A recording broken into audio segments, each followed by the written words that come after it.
Madam, কিছু লাগবে আপনাদের? আস্তে কথা বলো, আমার হাজবেন্ড ঘুমাইতেছে। সরি ম্যাম, আসলে আমি ভাবলাম আপনাদের কিছু লাগবে নাকি। না, কিছু লাগবে না, লাগলে বলবো।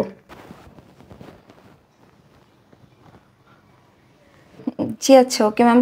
আর আপনাদের যদি কিছু লাগে তাহলে অবশ্যই আমাদের রিসেপশনে কল দিবেন। ও ম্যাম। জি বলেন। ম্যাম, হ্যাঁ আপনি তো গত মাসে যে আমাদের হোটেলে আসছিলেন, আপনি না আপনার একটা পার্স রেখে গেছেন আমাদের হোটেলে। এই, মাথা ঠিক আছে? আমি না, অন্য কারো হবে। না না ম্যাম, এতটাও ভুলো মন আমার না, আমার স্পষ্ট মনে আছে আপনিই ছিলেন। আরে না না না না, আমি এই হোটেলে কখনো আসিই নাই। ম্যাম, আপনি একটু মনে করে দেখেন না, আপনিই ছিলেন, গত মাসে 3 তারিখে আপনি আসছিলেন। আপনার কথা ভুল হইতাছে, ওটা আমি ছিলাম না। আর আমার হাজবেন্ড ঘুমাইতেছে, ওর ঘুম ভেঙে যাবে।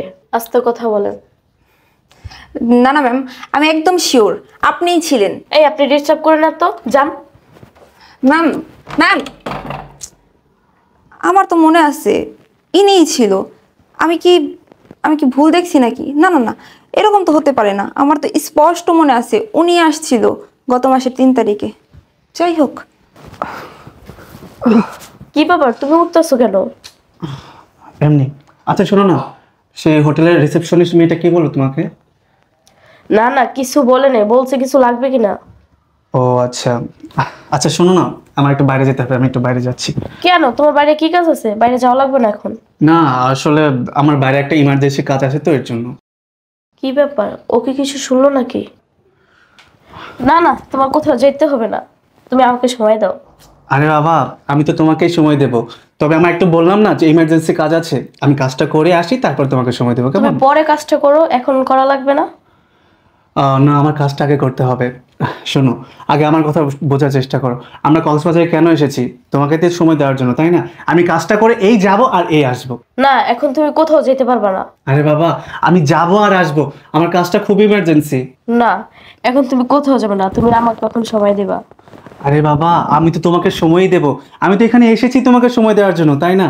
আমি তোমায় বললাম না আমার কাজটা ইমার্জেন্সি, আমি জাস্ট কাজটা করেই চলে আসবো। না, আমার এখনই লাগবে, এখন মানে এখনই। তোমাকে তো আমি দেবই, পুরো সময় পড়ে আছে রে বাবা, আমি কাজটা করে আসি, তুমি প্লিজ একটু থাকো, তারপর আমি এই যাব এই আসবো, আমি তোমাকে কথা দিয়ে যাচ্ছি আমি তাড়াতাড়ি চলে আসবো। তুমি এখন কোথাও যেতে পারবে না, তুমি শুধু আমাকে সময় দেবে। হ্যাঁ বাবা, আমি শুধুমাত্র তোমাকেই সময় দেবো, কিন্তু কাজটা করে আসি তারপরে। আরে দাঁড়াও, যাই না। ও কি সত্যি সত্যি কিছু শুনলো নাকি? Excuse me ma'am, are you busy? Kindly আপনার সাথে একটু কথা বলা যাবে? হ্যাঁ বলেন। আসলে ম্যাম, 205 নাম্বার রুমে যে ম্যামরা এসেছেন, আমি ওনাদের ড্রাইভার। আচ্ছা আচ্ছা, ঠিক আছে, বলেন কি বলতে চান। গত মাসে ম্যামরা এই হোটেলে উঠেছিল, কিন্তু কত তারিখে যেন উঠেছিল আমার আসলে মনে নেই। কত তারিখ যেন ছিল, কাইন্ডলি একটু বলবেন ম্যাম? আসলে স্যার, আমরা তো কোনো আউট পার্সনকে আমরা এইভাবে কোনো তথ্য দিই না। আসলে ম্যাম হয়েছে কি, গত মাসে যে ওনারা এখানে এসেছিলেন আমি ওনাদেরকে নিয়ে এসেছিলাম, তবে আনফর্চুনেটলি ওনারা আমার বিলটা পেমেন্ট করতে পারেনি। দ্যাটস ওয়াই আমি আসলে আপনার কাছ থেকে একটু তারিখটা জানতে চাইছিলাম, তারিখটা বললে ওনাদের মনে হতো আর আমি ওনাদের কাছ থেকে পেমেন্টটা নিতে পারতাম। ও আচ্ছা, এই ব্যাপার। ঠিক আছে, আপনি একটু ওয়েট করেন, আমি এখনই চেক করে বলছি। স্যার, ওনারা আসছিল গত মাসের 3 তারিখে। ও আচ্ছা, থ্যাংক ইউ ম্যাম। কিন্তু ম্যাম আপনি কি শিওর? জি স্যার, আমি একদম 100% শিওর। আচ্ছা আচ্ছা, তবে ম্যাম আপনার তো কোথাও ভুল হচ্ছে না, এই ম্যাডামই কি এখানে এসেছিল? জি স্যার, আমার একদম ঠিকঠাকভাবে মনে আছে এই ম্যাডামই আসছিল। ইভেন কি উনি ওনার একটা পার্সও আমাদের এই হোটেলে রেখে গেছে। কি বললেন? পার্স? একটা পার্স উনি রেখে গেছেন? জি স্যার, আমি তো সেই কথাটাই ওনাকে এখন বলতে গিয়েছিলাম, কিন্তু আমি জানি না উনি কেন যেন অস্বীকার করছে এই কথাটা। ও সিরিয়াসলি? আপনি কি 100% শিওর যে উনিই এসেছিল আর পার্সটাও রেখে গেছে? জি স্যার, আমি তো 100% শিওর যে উনি এসেছিলেন, কিন্তু আপনি তো আমাকে মাত্র বললেন আপনি নাকি ওনার ড্রাইভার। তাহলে স্যার আমি আসলে একটা জিনিস বুঝলাম না, আপনি আমার কাছ থেকে এই কথাটা কেন বারবার জানতে চাচ্ছেন, এত শিওর হচ্ছেন? আসলে সেরকম কিছু না, আমি যদি আমার নিজের আসল পরিচয়টা দিতাম তাহলে তো আপনি আমাকে রিয়েল ইনফরমেশনটা দিতেন না, তাই আর কি আপনার কাছ থেকে এইভাবে জানলাম। তবে সত্যি বলতে আমি ওনার ড্রাইভার না, আমি ওনার হাজব্যান্ড। কি বলছেন স্যার? আপনি ওই ম্যাডামের হাজবেন্ড? তাহলে উনি যে এর আগে যে লোকের সাথে আসছিল উনি কে? কি বলছেন? আমার স্ত্রী এখানে এসেছিল, আবার অন্য আরেকটা ছেলে নিয়ে এসেছিল। আপনি কি 100% শিওর? জি স্যার, আপনি বিশ্বাস না করলে আমি আপনাকে এখনই দেখাচ্ছি। এই যে স্যার, উনি গত মাসের 3 তারিখে আসছিলেন। আমি খাতায় এন্ট্রি করে রাখছি, ইভেন কি ওনার সকল ইনফরমেশন আমাদের কম্পিউটারেও আছে। ও আচ্ছা আচ্ছা, তাহলে এই ব্যাপার। আমার স্ত্রী তাহলে অন্য আরেকটা ছেলেকে নিয়ে এই কক্সবাজারের হোটেলে এসেছিল। স্যার, আপনার কথা শুনে আমি যতটুকু বুঝতে পারলাম, হয়তো আপনার স্ত্রী আপনাকে না জানিয়ে কক্সবাজার এসেছিল। যাই হোক স্যার, আসলে আমাদের হোটেলে না কোনো সিনক্রেট করবেন না, তাহলে আপনি তো বুঝতেই পারতেছেন আমার চাকরিটা হয়তো চলে যাবে। ইটস ওকে, আপনি ভয় পাবেন না, আমি বিষয়টা ম্যানেজ করে নেব। প্লিজ স্যার, একটু দেখবেন আমার চাকরির উপর যেন কোনো প্রভাব না পড়ে।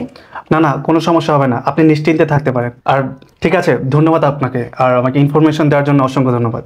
আসি। এই হোটেলে চাকরিতে জয়েন করার পরে কত কিছুই চোখের সামনে দেখলাম। স্ত্রী স্বামীকে রেখে, স্বামীকে না জানিয়ে অন্য আবার পরপুরুষ নিয়ে আসে এই হোটেলে, আবার সেম হোটেলে স্বামীকে নিয়েও আসে। তুমি চলে আসছো? হ্যাঁ, আমি চলে আসছি।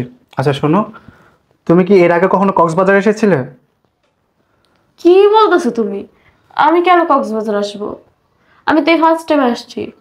ও আচ্ছা, এই ফার্স্ট টাইম এসেছো তাই না? আচ্ছা, তুমি না বলছো আমাকে আইসা সময় দিবা, আমাকে সময় দাও। হ্যাঁ, আমি তোমাকে বলেছিলাম তোমাকে সময় দেব, কিন্তু কি বলতো, এখন না আমার মুড নেই। আরে এদিকে আসো, তুমি বসো। আমার মোটের কি তোমার কাছে কোনো দাম নাই? আমার এখনই লাগবে মানে এখনই লাগবে। আরে বাবা, আমি কি বলছি তুমি কি কিছু বুঝতে পারছো না? আমি তো বললাম যে চেক আউট করার সময় হয়ে গেছে, এখনই হোটেলের লোকজন চলে আসবে, তার আগে যেভাবেই হোক ব্যাগটা গোছাতে হবে। তুমি যাও না, লাগেজটা গোছাও। তুমি লাগলে টাকা দিয়ে আসো, তারপর আমরা আরো 2 দিন থাকবো এখানে। এই, তুমি কি বুঝো না আমি তোমার থেকে কি চাই? হ্যাঁ, আরে বাবা, আমি তো বুঝতে পারছি তুমি আমার থেকে কি চাচ্ছ। তোমায় আমি কি বলছি তুমি কি বুঝতে পারছো না? বলতেছি তো বারবার করে যে চেক আউট করার সময় হয়ে গেছে, লোকজন চলে আসবে, যেভাবে হোক ব্যাগটা গোছাও না রে বাবা। উফ, একটা কথাও শুনে না। কি হয়েছে কি তোমার আজকে বলো তো? তোমাকে ব্যাগ গোছাতে বলছি, গোছাও না প্লিজ, লোকেটে রাগ করো না, যাও ব্যাগ গোছাও। তুমি আজ কেমন করতেছো কেন? আমি কেমন করছি? আমি তো কিছুই করছি না, এখন সময় নেই, এখানে আমরা কি করব? এখনই তো লোকজন চলে আসবে, আমরা কি কিছু করতে পারবো? তাই তো ভালোই ভালোই বলছি ব্যাগটা গোছাও। তুমিও না বুঝছো স্ত্রী কখন কি চায়, তুমি সেটা বুঝতে চেষ্টা করো না। এক্সকিউজ মি ম্যাম, আমাদের তো চেক আউট করার সময় হয়ে গেছে, এই নিন রুমের চাবি। জি স্যার।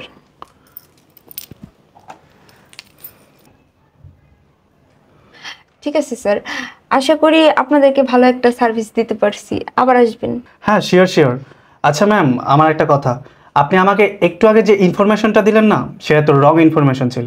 স্যার, আপনি এটা কি বলছেন? আমি আপনাকে রং ইনফরমেশন দিছি মানে? জি ম্যাম, আপনি তো আমাকে রং ইনফরমেশন দিয়েছেন। কারণ কি বলেন তো, আপনি কি বললেন 3 তারিখে নাকি আমার স্ত্রী এই হোটেলে এসেছিল, কিন্তু সেটা তো কোনোভাবেই পসিবল না। কারণ 3 তারিখে তো আমি বাসাতেই ছিলাম, আর ও আমার সাথে বাসাতেই ছিল, কারণ রাতে তো আমরা একসাথেই থেকেছি। আপনি তাহলে কি করে বললেন যে 3 তারিখে আমার স্ত্রী অন্য একটা ছেলেকে নিয়ে এই হোটেল রুমে এসেছিল?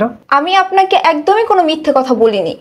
আপনার স্ত্রী আমাদের হোটেলে এসেছিল, আর শুধু সে একা আসেনি, তার সাথে একটা ছেলেকেও নিয়ে এসেছিল।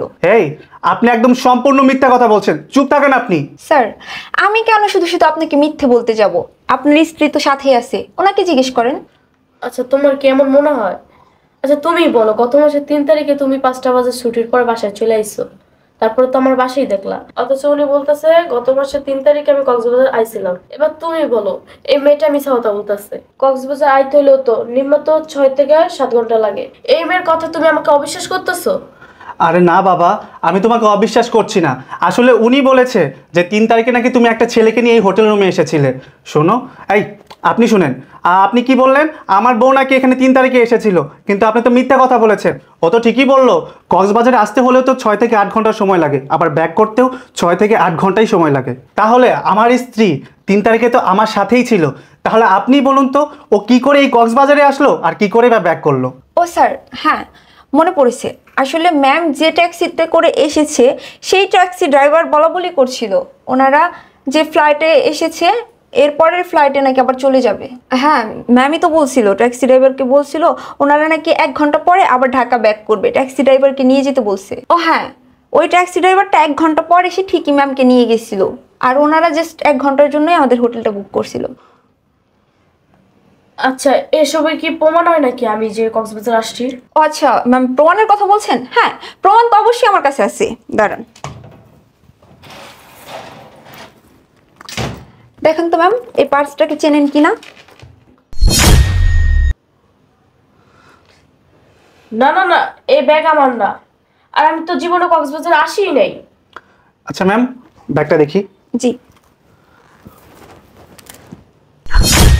আরে এই, তুমি মিথ্যে কথা কেন বলছো? এই পার্সটা তো আমি তোমাকে কিনে দিয়েছিলাম, তোমার মনে নেই? সেই 2 মাস আগে আমি এই তোমাকে পার্সটা কিনে দিয়েছি। আরে না না না না, এটা আমার ব্যাগ না। কোম্পানি কি একটা ব্যাগ বানাইছে নাকি আমার জন্য? হাজার হাজার ব্যাগ বানাইছে, এটা কার জানি ব্যাগ, এটা আমার না। স্যার আপনি আসলে চাইলে পার্সটা খুলে দেখতে পারেন, ওই পার্সের মধ্যে ম্যামের কিছু ডকুমেন্ট আর কিছু টাকা আছে, আমরা ওইটা ওইভাবেই রেখে দিছি। স্যার ম্যাম সেই দিন হয়তো অনেক তাড়াহুড়ায় পার্সটা ফেলে রেখে গেছে বলে, তারপরে আমরা ওনাদের সাথে অনেক যোগাযোগ করার চেষ্টা করছি, ওনার সাথে যে ছেলেটা আসছিল ওই স্যারের সাথে অনেক যোগাযোগ করার চেষ্টা করছি, কিন্তু ওনাদের কোনো রেসপন্স পাইনি। বুঝতে পেরেছি। ওকে ম্যাম, আমি তাহলে ব্যাগটা চেক করে দেখছি। ম্যাম, আপনার কথা মতো এখানে তো টাকাগুলোও আছে। ওয়েট দেখে তো, আর কি কি আছে এখানে? ID card. এই মাল্লামুনি মিথ্যা কথা বলছে, কিন্তু এই আইডি কার্ড তো মিথ্যা কথা বলতে পারে না। এখানে তোমার আইডি কার্ড কি করে আসলো? এই তুমি না বললে এই ব্যাগটা তোমার না, তার মানে প্রমাণ হয়ে গেছে এই ব্যাগটা তোমারই। আর এই উনি যা যা ইনফরমেশন আমাকে দিয়েছে সব ইনফরমেশনই রাইট। তুমি আমাকে মিথ্যা কথা বলছিলে, কতটা চালাক তুমি! ফ্লাইটে করে এখানে এসেছো, 1 ঘন্টা থেকেছো, তারপর ফ্লাইটেই করে আবার ঢাকাতে ব্যাক করেছো।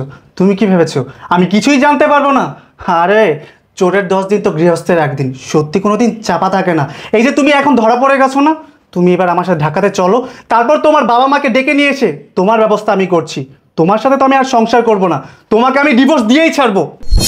আরে এগুলো কি বলতেছো তুমি? আমি মানছি আমি ভুল করছি, কিন্তু তুমি আমার সাথে সংসার করবে না মানে? ভুল? তুমি এটা কি ধরনের ভুল করেছো? এটাকে ভুল বলে না, এটাকে অন্যায় বলে। তুমি আমার সাথে বেইমানি করেছো, আর বেইমানির শাস্তি তো তোমাকে পেতেই হবে। স্যার প্লিজ এখানে সিন ক্রিয়েট করবেন না, এটা তো একটা হোটেল, আপনারা আপনাদের পার্সোনাল বিষয়গুলো বাসায় গিয়ে মিটমাট করেন। ওকে, এই আসো তুমি।